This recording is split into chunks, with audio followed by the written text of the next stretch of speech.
Hello friends, welcome back my YouTube channel to the point home science. Friends, आज यहाँ पे जो हम लोग डिस्कस करने जा रहे हैं बहुत ही इम्पॉर्टेंट है। तो वो क्या है तो आप लोगों ने देख लिया स्क्रीन पे। तो ये आपका पेपर संख्या जो है पेपर संख्या आप लोगों का ओके 1087 है। और ये क्या है तो ये आप लोगों के एमए सेकंड सेमेस्टर सन 2003 का जो एग्जामिनेशन हुआ था उसका मॉडल पेपर है, यानी कि सन 2023 का ये एक मॉडल पेपर है। सिलेबस आपका जो सन 2000 राष्ट्रीय शिक्षा नीति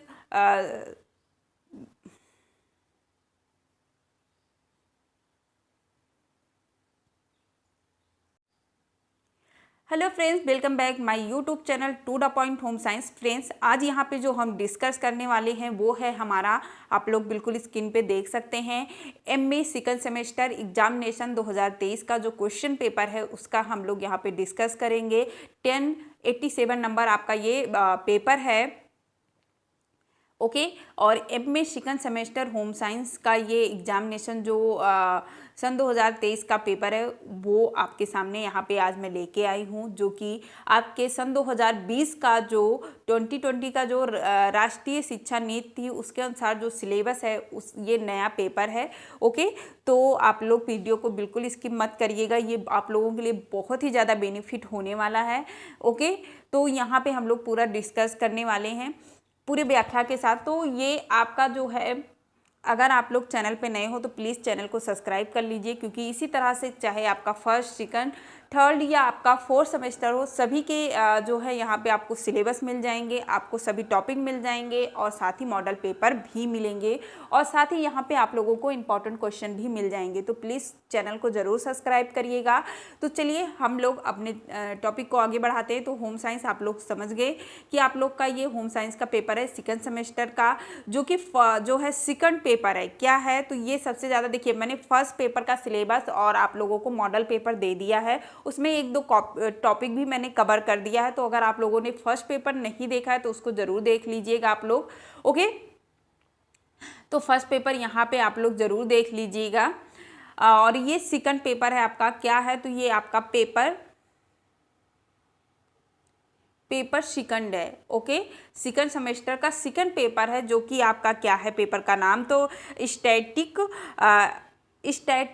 एंड कंप्यूटर एप्लीकेशन। क्या है? Static and computer application. अगर हिंदी में इसकी बात की जाए तो हिंदी में हम इसको कहेंगे सांख्यिकीय।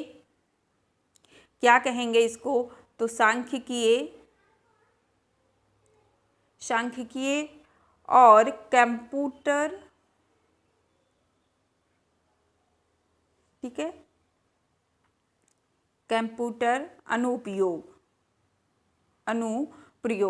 ये इससे मतलब लिखते नहीं बनता है ऐसे, तो मैंने आपको बताया सिर्फ कि स्टैटिक्स एंड कंप्यूटर एप्लीकेशन, यानी कि हिंदी में अगर हम लोग इसको कहेंगे सांख्यिकीय या आंकड़ा और कंप्यूटर अनुप्रयोग, ये आपका पेपर है जो कि बहुत ही इम्पॉर्टेंट है। अगर इसको आप लोग अच्छे से पढ़ लेते हो इस पेपर को, तो आप लोग इसको, जो आप लोग यूजीसी नेट देने जाओगे, क्योंकि एमए आप कर रहे हो तो यूजीसी नेट का पेपर ज़रूर देने वाले हो।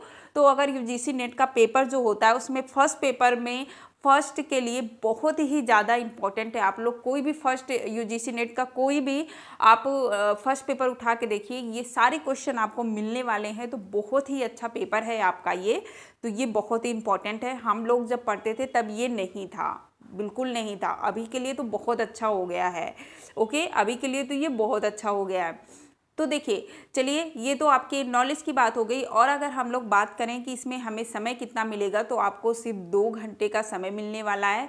और ये 75 नंबर का आपका जो है रिटर्न होगा, और बाकी 25 नंबर जो होता है वो कॉलेज की तरफ से मिलता है। आपका प्रोजेक्ट फाइल वगैरह प्रेजेंटी वगैरह को देखकर दिया जाता है ओके। आई होप समझ गए होंगे।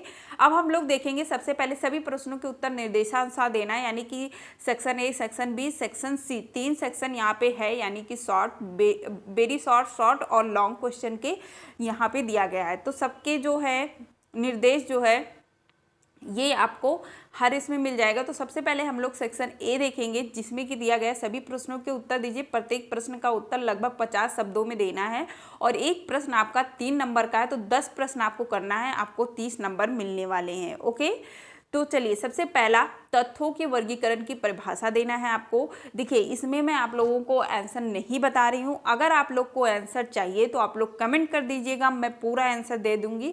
ऐसे ये आपका मॉडल पेपर मैं आप लोग को दे रही हूँ, नहीं तो ये वीडियो बहुत लंबी हो जाएगी अगर हम इसको व्याख्या करेंगे। अगर आप लोगों को इसका, मैं फिर से कह रही हूँ, अगर इसका आंसर चाहिए, किसी भी क्वेश्चन का आंसर चाहिए तो आप लोग कमेंट में जरूर लिखिएगा, आपको आंसर मिल जाएंगे। ओके, तो चलिए तथ्यों के वर्गीकरण को परिभाषित करना है, सिर्फ 50 शब्दों में देना। वर्गीकरण के 3 उद्देश्य आपको बता देने हैं। ओके, सभी प्रश्न करने, वर्गीकरण के गुणात्मक आधार को स्पष्ट करना है। बहुत अच्छा है। सारणीकरण के उद्देश्य क्या है, ये जितने क्वेश्चन हैं ये सारे क्वेश्चन आपके यूजीसी नेट के फर्स्ट पेपर में पूछे जाते हैं। रेखा चित्रण का महत्व लिखिए।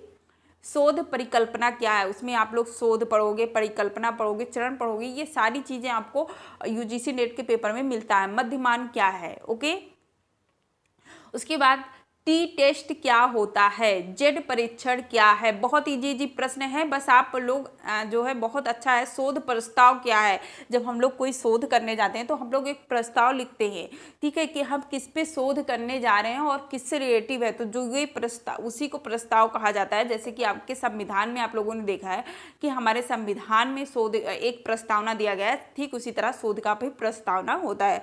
तो वो बस आपको बता देना है कि शोध प्रस्तावना क्या होता है। अब आपका आ गया सेक्शन बी यानी खंड ब। तो इसमें भी आपको जो है प्रश्न करने हैं। किन्हीं 4 प्रश्नों, देखिए यहाँ पे आपको 5 प्रश्न दिए गए हैं, 5-6 जो भी प्रश्न दिए गए हैं उनमें से सिर्फ 4 प्रश्नों को करना है। और कितने शब्दों में लिखना है, तो 150 शब्दों में ही लिखना है, उससे ज़्यादा नहीं करना है। यानी कि ओनली आपको कितना 150 वर्ड में ही लिखना है। आपको 4 प्रश्न करेंगे, 6 नंबर के होंगे, आपको 24 नंबर मिलेंगे। कितने मिलेंगे, तो आपको 24 नंबर मिलने वाले हैं यहाँ पे। ओके, तो चलिए देखते हैं हम लोग। तो सबसे पहला प्रश्न है बहुत ही अच्छा, आदर्श वर्गीकरण की आवश्यकता क्या है। तो आदर्श वर्गीकरण की आवश्यकता का वर्णन करना है आपको।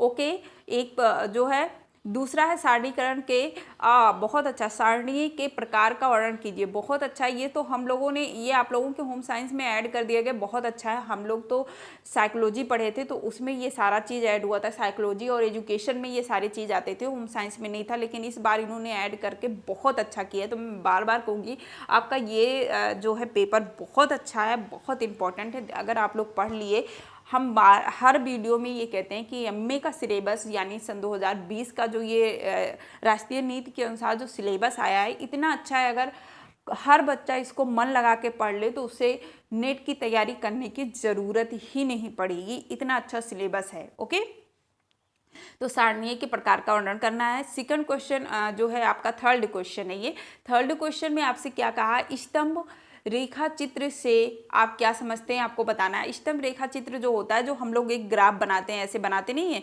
ऐसे बनाते हैं, यानी कि इस बार हमें आमदनी कितनी हुई है, अप्रैल में कितना हुआ है, मार्च में कितना हुआ है, जो ये हम लोग एक ग्राफ ये वाला तैयार करते हैं, इसे ही स्तंभ ग्राफ रेखा कहते हैं। ठीक है, ये जो बनता है यानी घटा बढ़ा, कभी किसी महीने में ज़्यादा हुआ, ठीक है, ऐसे करके ऐसे बनाते नहीं हैं, ये हो गया। फिर आप लोगों ने बहुत देखा होगा, उससे छोटा हो गया, मान लीजिए। फिर हमारा जून माह में फिर से इसकी जो है हमारे जो बढ़ गया, फिर ये चौड़ाई नहीं बढ़ती, ये सेम होता है, बस यहाँ पे बनाने में थोड़ा सा डिस्टर्ब हो रहा है। तो इस तरह से आप लोग बना सकते, जो ये ग्राफ होता है इसे ही स्तंभ रेखा चित्र कहते हैं। ओके, उसके बाद चतुर्थ विचलन को परिभाषित कीजिए, यानी चतुर्थांश विचलन क्या होता है आपको बताना है। और 90 का जो है चतुर्थांश विचलन का मान ज्ञात करना है। उसके बाद नेक्स्ट क्वेश्चन जो आपका है, नेक्स्ट है बहुलांक क्या है, इन आंकड़ों का बहुलांक ज्ञात कीजिए। बहुलांक किसे कहते हैं, ठीक है, और इसमें सबसे बहुलांक क्या होता है, जब कोई अंक होता है तो उसमें क्या होते हैं, जितना ज़्यादा जिसकी बार बार आवृत्ति होती है उसी को ही बहुलांक कहा जाता है। जैसे कि अगर इसमें हम लोग देखेंगे, देखिए 7, सेवन, सेवन, सेवन ही एक ऐसा है जो 3 बार आया है, बाकी कोई भी 3 बार नहीं। 11 भी एक बार है, 5 भी एक बार है, 3 भी एक बार है, 2 भी, 9 भी, सब कुछ एक एक बार है, लेकिन 7 3 बार आया है, तो इसका बहुलांक जो होगा वो 7 होगा। ठीक है, जब किसी अंक की बार बार आवृत्ति होती है तो उसे ही बहुलांक कहा जाता है। उसके बाद साक्षात्कार क्या है, इंटरव्यू से सभी लोग परिचित हैं, तो इंटरव्यू के बारे में आपको बता देना है। तो ये आपके क्वेश्चन थे। ओके, कितने क्वेश्चन आपको यहाँ पे दिए गए हैं? 7 क्वेश्चन दिए गए हैं। 7 क्वेश्चन में से आपको ये 8, पहला जो आप लोगों ने वेरी शॉर्ट किया था वो पहला क्वेश्चन होता है, तो इसलिए यहाँ पे ये 7 क्वेश्चन है। 7 क्वेश्चन में से सिर्फ 4 क्वेश्चनों को आपको आंसर देना है। वेरी इजी क्वेश्चन है, आप लोग बहुत आराम से कर पाओगे इसको। ओके, 1-1 मिनट का काम है। उसके बाद हम लोग आ जाएंगे सेक्शन सी में। सेक्शन सी जो है आपका लॉन्ग क्वेश्चन है। लॉन्ग क्वेश्चन में आपको सिर्फ 2 क्वेश्चन को करना है। क्या करना है? 2 क्वेश्चन, 4 आपके क्वेश्चन दिए गए हैं और आपको सिर्फ 2 करने हैं, यानी 2 क्वेश्चन करने हैं। कितने वर्ड में पूरा करना है? तो आपको इसको अबाउट 450 वर्ड में लिखना है, यानी 450 वर्ड में लिखना है। ओके, तो सबसे पहला क्वेश्चन है, कोटि अंतर विधि क्या होती है? कोटि अंतर विधि क्या होती है, इसके गुण एवं सीमा लिखना है। बहुत इजी क्वेश्चन है। समान संभावना वक्र, बिल्कुल जो वक्र होता है ना, ये वक्र बनते हैं ना, तो ये जो वक्र होता है उसके यानी कि एनपीसी की विशेषता आपको बतानी है। ओके, उसके बाद आपका सेकंड क्वेश्चन जो इसमें कहा है, अनुसंधान में कंप्यूटर की भूमिका का वर्णन कीजिए। बहुत ही योगदान है, तो आप लोग बहुत इजीली इसको बता सकते हैं। अगर आप लोगों को किसी का आंसर चाहिए तो आप लोग एक बार कमेंट करके ज़रूर बताइएगा, आपको आंसर मिल जाएंगे। ओके, तो उसके बाद जो आपका सेकंड है, ये क्वेश्चन आपका है, इसमें आपको बताना है। तो हिंदी हम लोग देख लेते हैं। देखिए, इसमें लिखा है कि डॉक्टर, एक सेकंड, ठीक है, इसमें आपको लिखा है, देखिए आपके ही कॉलेज का नाम दे दिया, आपके ही यूनिवर्सिटी का नाम दे दिया कि डॉक्टर राम मनोहर लोहिया विश्वविद्यालय के विभिन्न संकालों में पढ़ने वाले छात्रों की संख्या निम्न तालिका के अनुसार छात्रों की संख्या को वृत्त चित्र चित्र के माध्यम से प्रदर्शित कीजिए। बिल्कुल सिंपल सा जो है, यहाँ देखिए विज्ञान सहायिकाएं में, यानी कि छात्रों की संख्या विज्ञान में, विज्ञान सहायिकाएं जो होता है विभाग होता है, तो विज्ञान विभाग में कितने हैं? 500 हैं, कला में 300, कृषि विभाग में 450, चिकित्सा में 100 और इंजीनियरिंग जो है सहायिका में 150 और वाणिज्य विभाग में 100 हैं, और कुल मिला के 16 हैं, 1600 आपके छात्र हैं। तो इसको आपको एक आवृत्ति में बताना है, यानी कि इस तरह से एक गोला बनाने के बाद जो ये बनाया जाता है ना, सबसे ज़्यादा किसका है? तो 500 सबसे ज़्यादा आपका यहाँ पे क्या हो गया? विज्ञान का हो गया, तो यहाँ आप लोग विज्ञान लिख देंगे। उसके बाद दूसरे नंबर पे कौन सा है? तो दूसरे नंबर पे आपका है 450, तो इससे थोड़ा से कम कर देंगे, नहीं इतना हो जाएगा। ठीक है, तो इस तरह से जो बनता है इसी को आपको बना देना है। ओके, तो बस ये सिंपल सा क्वेश्चन था, और आपका ये क्वेश्चन पेपर था, मॉडल क्वेश्चन पेपर, जो कि क्या था? तो ये सेकंड सेमेस्टर होम साइंस यानी कि MA first year second semester सन 2023 का क्वेश्चन पेपर था। बहुत ही अच्छा क्वेश्चन पेपर आया था। एक बार फिर मैं कहूँगी, अगर किसी का भी आंसर आप लोग को चाहिए तो आप लोग कमेंट करके ज़रूर बताइएगा, आपको मिल जाएगा। तो अगर वीडियो पसंद आई हो तो प्लीज़ वीडियो को लाइक कर दीजिएगा, वीडियो को अपने दोस्तों के साथ शेयर करना बिल्कुल मत भूलिएगा, और चैनल पर नए हो तो प्लीज़ सब्सक्राइब कर लीजिएगा। नेक्स्ट वीडियो में फिर मिलते हैं, तब तक के लिए बाय बाय, जय हिंद।